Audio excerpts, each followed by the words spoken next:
Hey everyone, Coach Tommy here. We are smashing plastic. Happy New Year. Hard to believe we're going into actually the end of January, so I'm a little bit behind on that. But it's 2025. We've got our very first new guest that's coming on for the podcast. We'll let him introduce himself. But before we do that, first and foremost, if you haven't done so far already, please smash the like button. We need you. It helps our algorithm, allows us to get really good guests so we can continue the podcast on. But most importantly, gives us good visibility so we can get all those good deals from folks, get you some new paddles and some new gear. All right, let's welcome our guest. His name is William. We'll let him take it from there. William, how are you, sir? And tell everybody who you be. Awesome. First of all, Tommy, thank you for having me. I really Absolutely. appreciate it, man. Absolutely. Yeah, absolutely. My name's William Wert. I am originally from Oxford, Mississippi, and I have been teaching pickleball now for 8 years. So you are a teacher of thy pickleball. So that's going to lead me to my very first question is how in the world, William, do you wake up one day, because you look like a pretty young guy, and you are now hitting a plastic ball on a paddle? How did that come to be? Yeah, so I grew up playing basketball, but then transitioned to tennis. I had one of those circumstances where you get a not so wonderful coach and you're like, I quit. And then move on to tennis, fell in love with tennis, played tennis for, now I've been playing for 20 years, teaching, Wow. For 15. Okay. Yeah, Okay. for a long time. So you've had some students. And then once, basically, I got introduced indoors in Oxford. You know what's funny is I don't actually remember the exact circumstance, but I remember having trouble with the score. Really? As always. Imagine that. Yeah, Imagine that, yeah, right? imagine that. The But, toughest part of pickle. Fell in love, was like, okay, this is really fun. But you know what's funny is I actually did not touch it for a while because I was so still invested in tennis. And then once I came to Charleston, played a little bit more. At that point in time, I was actually working part-time at St. Andrews Parks and Rec in West Ashley. Yeah. Yep. Yeah. And then once I graduated from College of Charleston, I had transferred from University of Mississippi.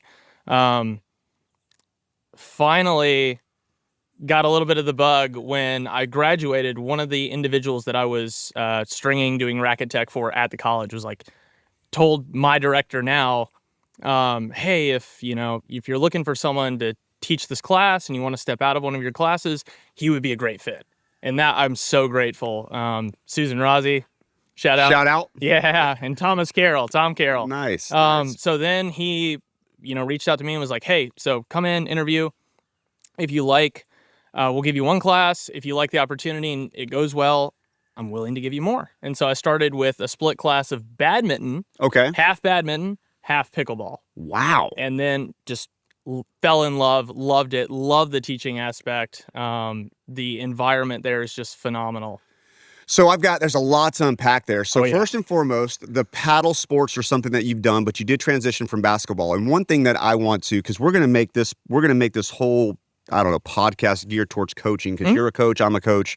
And I think there's a lot of people in the new year that are hopefully, if not, you need to be, are lining themselves up in order for this thing called coaching and pickleball, right? It's one of the things that I'm sure that you see that we have a struggle with is because it is so easy to pick up, because it truly is. It's an easy sport that you can pick up. Mm-hmm. But it's a very technical, tactical sport that if you want to improve and you want to get better, and actually if you want to have more fun because you're playing better, I'm a big purveyor that you need a coach.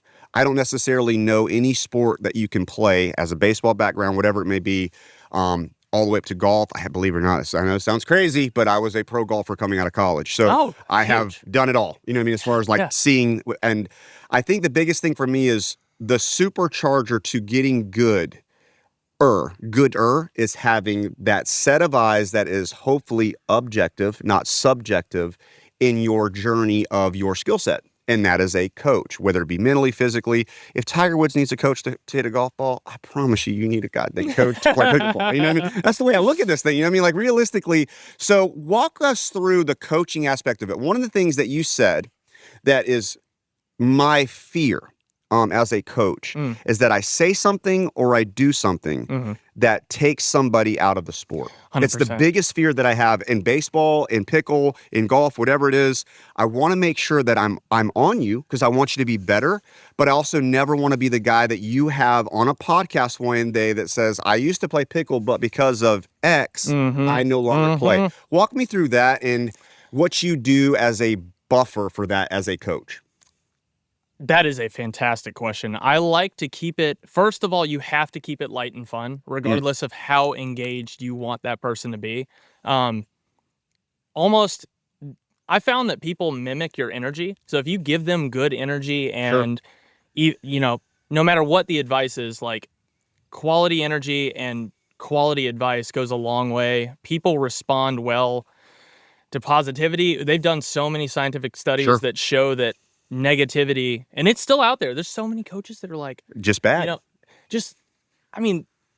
They have so much space to improve, but like they're negative when they should not be. Right. And you can, decide whether your student can take that or not and where they're at, but like positivity is everything. And then go ahead. No, I think you're absolutely right. And the capture on top of that, it's one of the things that, man, I just had a conversation with my wife about this the other day. My son is a high school baseball player. I'm a baseball coach, so that's the background, right? Yeah. I am not his high school coach right now. I have been, I am not right now. So it's just interesting for me to read body language from somebody that I am used to coaching, but I no longer coach, on how important the energy that he is receiving from the coaching that he's getting on a daily basis, whether that makes him want to go in that batting cage right behind us and hit, or whether he doesn't want to go in that batting cage and hit. And it has a lot to do with the words that are being spoken to him in a matter of either competition or getting better, right? I don't want to go rah and say that you need a softy coach, and that's not my point here. My point is to tackle on what you just said, to where if you want to have somebody that is positive in your life, that is going to increase the value of what you're doing, words matter. 100%. At literally everything. Okay, so you're coaching pickle now. Give everybody the background on where are you at? Where do you coach? If I'm listening to this podcast and I'm in Des Moines, Iowa, can I get William to coach me? Where are you at and what are you doing? So interesting thing, I am slowly developing like maybe an online platform for the future. Just because there's so many people. I'll probably do it through YouTube, but Sure. There's so many people that could benefit. Maybe from what I say. Sure. I like actually giving people advice where go to multiple coaches, see what clicks. Because something that I say, maybe it clicks, maybe it doesn't. Right. And then maybe someone else said something, and you're like, yeah, that makes sense to me. Like everyone's so dead set on, I think it is important to have one particular coach. Sure. But having multiple viewpoints and multiple perspectives on your game is crucial. But yeah, I coach currently at Coosaw Creek Country Club. Okay. I'm the director of racket sports there. So that's in North Charleston. For folks that know, Coosaw's in North Charleston area. And then James Island Yacht Club, that's in James Island. So wow, those are 25 miles apart from each other. So your little William is traveling in that car with some pickleball paddles on different sides of the river that we say down here in Charleston. Yeah. But which is a really big deal. So you're coaching a little bit of both spots. So if you are in the Low Country area and you have the ability to look up William, or if you're truly looking for some coaching, we'll make sure we have his contact stuff in our notes, but I really want to make sure that you guys hear his energy on the words that he says. It matters. And that's why I want to have folks that are on our podcast that understand how critical it is of, if you want to grow in pickle, it's going to be about your paddle. It's going to be about your merch. It's going to be about all different things, right? But at the end of the day, it's going to be about your skill set. And coaching for me is the supercharger on how you can improve your game, which means you're going to have more fun. You're right. Yeah, because we were talking about, you're right. Most people, they want that introductory lesson where they learn scoring. Sure. They learn the rules, double bounce rule, what is the kitchen, etc. The important pieces for when you get started. Sure.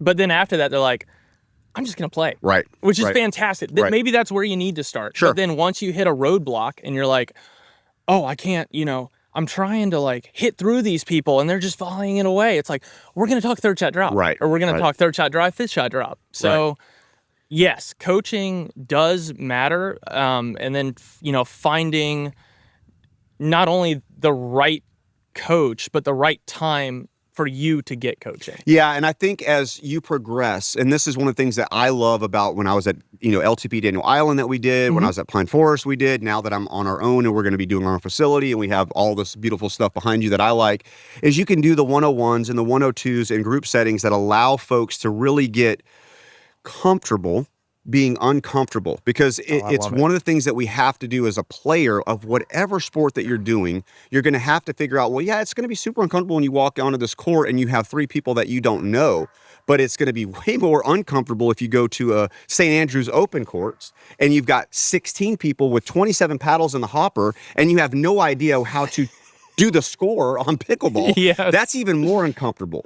So there are these little wonderful ways that you can acclimate, we'll say, into this game that will allow you to be teed up for success. And I think coaching is the number one way to do that. And whether that's a one-on-one class or a one-on-one or a three-on-one, whatever it may be, those are ways that you can get truly the questions answered, the how-to, so that you can wake up tomorrow and be like, well, now that I know scoring, I need to start learning this whole tactical thing, because when I hit at Bob, like you said, every time I hit to Bob volleys it right by at me. Why is that happening?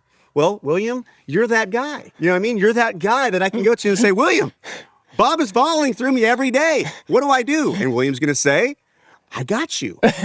That's what we need in this beloved world of, I love the fact, like you said, yeah, I want you to play. I want you to play every day. I want you to be part of your physical routine to where you cancel your crunch membership and you go play pickle. I really do. Like, I want you to play pickleball as much as you want, but I want you to play it in a way to where it's fun and you understand what you're doing and you're not doing the same thing repetitively every single day. Healthy for you. Yeah. How healthy is it for you? Yeah. Because you can take it to an extreme that's like not healthy. Yeah. Saw a hilarious video on that the other day, but it's true. Yeah. The struggle is real. The struggle is real. Yeah, the pickle addiction is real. The pickle addiction is real. But hey, it's got to stay that way. It does. And the game, I think you would agree, the game's not going anywhere. I saw some crazy stat yesterday that they're projecting by 2033, $7.9 billion business is what pickle will be. Huge. $8 billion, by the way, $8 billion within the next, 7 years, 8 years? That's insane.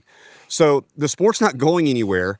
And the reason, and we've talked a lot about on our podcast, William, about this, is how 6 to 96, it's the only other sport that I can think of outside of golf that you can play that long. The challenge, and as a professional golf instructor, I will tell you this, for me to teach you how to play golf and do it fun and actually know where you're hitting the ball is way more of a barrier of entry than it is pickleball. Pickleball, you can take a 6-year-old and have them hitting back and forth with you within the hour. Golf, talk to me after class. It's gonna be a while. It's gonna be a while. It's gonna be a while.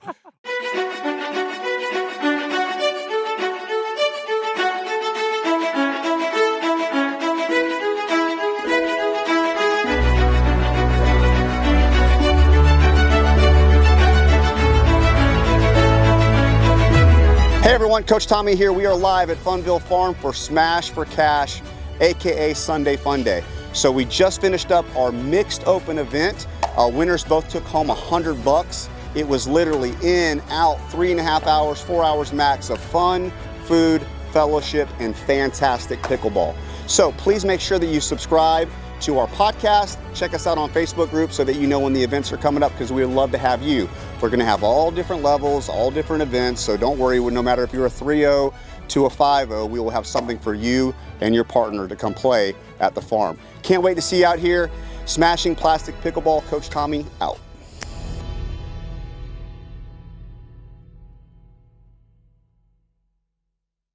All right, so that's going to lead me my next segment for you, because I love picking people's brain on this. So are you ready for some toughies? Oh, I'm in. Let's go. Walk me through and navigate me through junior pickleball and what that looks like. Holy cow. Yeah. So that is something that, tennis has done pretty well. Okay, I agree. And pickleball is, well, depends on the facility, I guess, for tennis. But regardless, overall, they've done it pretty, pretty good job with that, junior programs. Pickleball, we need to move in a direction where it is both accessible and appealing. Which the appealing part is coming. It's coming. It shouldn't be an issue. But I think it's more just getting the exposure, because most kids, now that pickleball is being played in more schools, that is, that's moving in the right direction. I have a lot of students now at College of Charleston. They're like, I played this in my middle school PE class. I've heard it a lot before. Really? Yeah, because I didn't play pickleball in middle school. Sean, did you play pickleball in middle school? I didn't play pickleball in middle school either. Me neither. Yeah, I didn't play pickleball in middle school. Yeah, I'd never heard of it. So I love that. And here's where I think too, and I want your opinion on this. No. One, there needs to be dedicated times and facilities for juniors. Agreed. If we're going to have a junior chance for these guys to actually play, there's got to be a spot where it doesn't annoy Martha, Sam, and her foursome that she plays every day at 3:30 or 4 o'clock, that gets annoyed that Timmy, Tommy, Kevin, and Mike, that are all 12 and under, roll up to want to play after school. Oh, I agree. Dedicated times for juniors so they're not in the mix with 50, 60-year-olds or even 40-year-olds. Like, it's just an uncomfortable environment at times for them, and having them with maybe peers that they enjoy playing with on a dedicated time, Agreed. dedicated court space. The thing that scares me the most, and people that are listening to this podcast can hopefully agree, or if you participate in this, and I have a vested interest. So I am a travel baseball coach. I've been a travel baseball coach for 10 years. Have one of the biggest programs in all of Charleston, okay? I am the most anti-travel baseball person you'll ever meet, and I have travel programs. And it's because it, unfortunately, is a necessity of terror that is needed, because the rec departments have done such a poor job of developing baseball players on a youth level that everybody leaves Little League at now 8 and 9 and 10, whereas opposed when you and I were growing up, you played Little League until you were basically a high school baseball player, and then you became a high school baseball player. That doesn't happen now. So rec department leaders, I have some wonderful ideas to help you with that. But two, my fear, what I'm getting at, is Pickle will get to that. Because let's be realistic, money talks. So if I have a facility like this, these are not cheap, right? Pickleball courts are not cheap to build. Gymnasiums, indoor facilities, all these things that you see and are hearing, they're not inexpensive. So there's a bill that's due in order to make those happen. And 9 out of 10 times, those numbers are offset by club activities, club sports, camps, clinics, all of the above, right? Like, it's a big thing. But for me, I'm very fearful that when it takes off, like I know that it's going to become to where the price point for players will be what it is in baseball now, that very few people can participate in that just simply based on economics. Got it.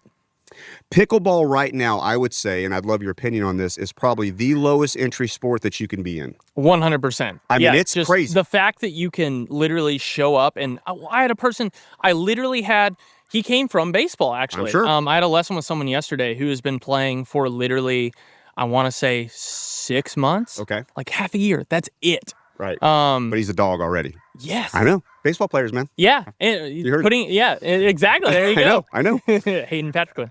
Hayden Patrick, and shout out to you, homeboy. Hey. Fastest hands on tour. Good Hey, Lord. there you go. He does. But no, seriously. But just like the incredibly low barrier to entry. I see it all the time at College of Charleston. I get people who have never played a sport in their life. Sure.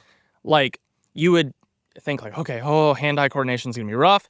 But after, a couple weeks, I'm like, okay, this person can hang. Let's go. Right. Yeah. Right.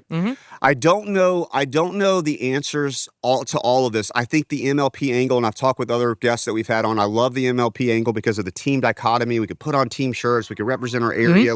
We could be the Carolinas, whatever they're called, Crushers or whatever it is. Like, I like that aspect of it, right? Like, I love that because I'm a team sport guy. And I think the junior aspect of that, because you can have junior MLP and all that stuff that goes with it. I like that because it doesn't solo you out like tennis does. Tennis is tough because, and that's why, like, right now, I could take Sean. I'm not picking on Sean, our producer, but I could literally say, Sean, name me the top 5 tennis players in the country. He don't know. I can promise you he don't know. I don't know. And I'm a sports guy.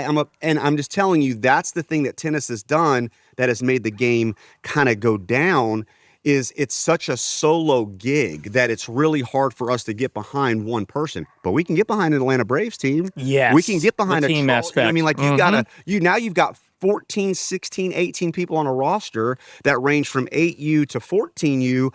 Well, it's really easy, you know what I mean, for you to get a group of a bandwagon of folks that can follow behind, the team aspect of it. And it starts building life skills that you're going to need, I think, a lot more than the individualism. 100%. You agree? Yeah, social skills, 100%. I mean, this is a social game. Oh, big time. This is a social game. Big time. So I love that. I love the fact that all my baseball players that I have, they all have converted and they all play pickle, and they really are. They're amazing. But I love the fact that they can go here and have a grand, fun time. And what's crazy, William, these are the most competitive, animalistic, just raw dog athletes that you know. And they want to win everything, like everything. But when we lose a baseball game and we're in Mississippi and we're playing against Canes National and we lose or we win, I have to have them therapy session if we lose. I know. When we play pickle, we can lose 27 games in a row, William, and all they want to do is play the next one. The next one. Let's go again. It's the craziest thing I've ever seen. So it's such a healthy, as a coach, it's so fun for me to actually see that I want you to care that you're going to win because that's what's going to make us to get better. But I love the fact that you can turn right back around and you can play again. That's a big deal. You know what I mean? And you can as play a coach. so many games. Agreed. The games are so, I mean, yes, you can have extended games, but the games are typically so short that 10 it's like, minutes, okay, 12 let's do another one. Yeah. tops. Yeah. You know what I mean? Let's go again. Yeah. Uh-huh.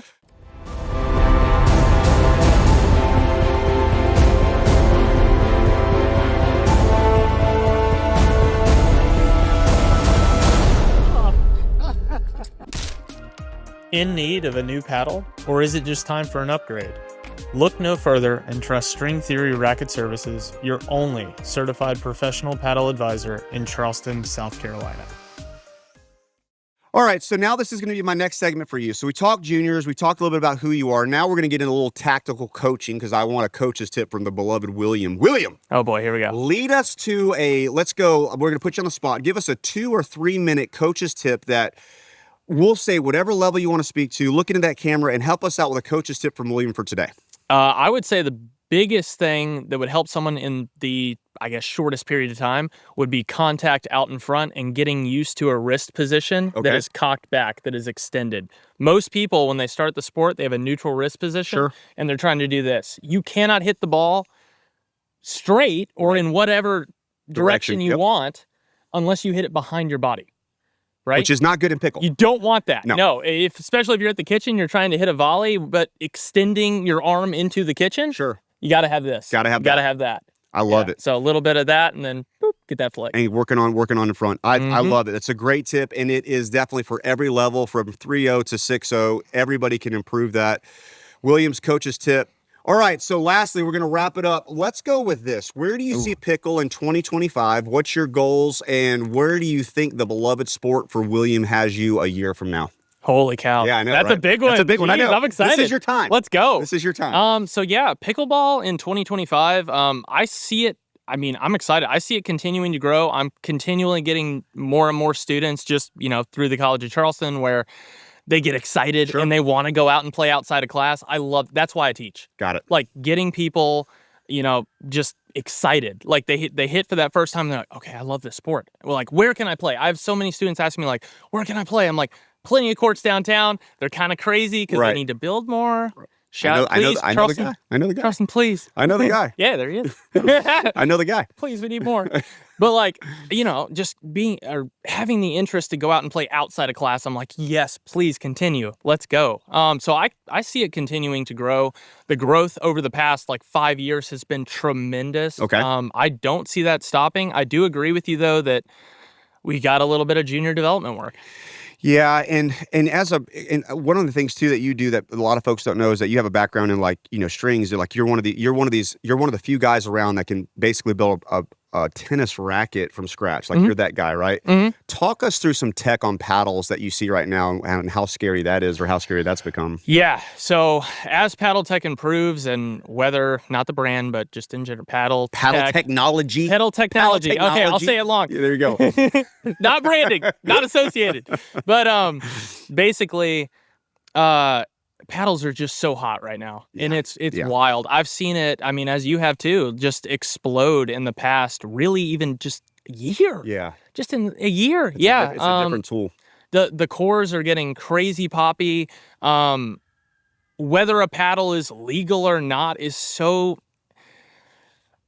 arbitrary. It's so subjective. I mean, it doesn't seem like there's really a standard. I mean, they claim there is, but I don't know if that's true or not. And what acronym is standardizing that, right? Yeah, that acronym correct. changes, pretty monthly. Yeah, exactly. So figuring out, where we set that line to keep it intense, sure, but safe. Right. So once paddles get, once we hit a certain amount of poppiness, are we going to require everyone to wear goggles? I'm not opposed to it. Right. I teach squash. We wear goggles because if you get hit in the eye, you might be blind. Yeah, you're done. Yeah, 100%. So, pickleball doesn't quite fit as well in the eye socket as a squash ball, but still, it's scary. I've been debating lately, when I wear sunglasses, I actually feel safer playing. Yeah. So I'm thinking about wearing goggles. Yeah. So as most of you guys know on the podcast, we have events. We actually have an event tomorrow, William, here that's going to be mixed. Mm-hmm. So if you're near the farm, come on out. It's going to be legit. We're going to have guys and gals there. But I've already ordered. I've got 3 helmets that are coming. We've got goggles that are coming. We've got cups that are coming. I mean, it's getting real. I mean, it is legitimately getting real with the players that we have. I honestly, dude, I am a former collegiate baseball player that has played third base at the highest level there is. I have had coaches hit fungos at me that are probably still orbiting the earth right now. When I'm at the kitchen line, I do not move. Like you cannot hit a ball that's going to make me flinch.